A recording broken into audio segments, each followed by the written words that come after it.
ఏలూరు జిల్లా పెదవేగి మండలం వేగివాడ పంచాయతీలో వాటర్ పైప్ లైన్ సమస్య ఏర్పడి గత 3 రోజులుగా మంచినీళ్లు లేక పంచాయతీ ప్రజలు తీవ్ర ఇబ్బందులు పడుతుండగా పంచాయతీ సర్పంచ్ సూర్యచంద్రరావు గారు 3 రోజుల నుండి ట్యాంకర్తో మంచినీళ్లు సప్లై చేయించారు.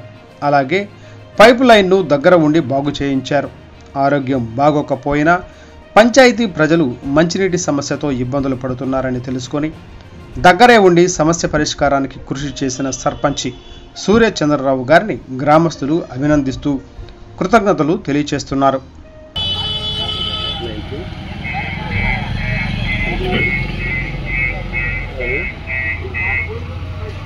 బాగుంది.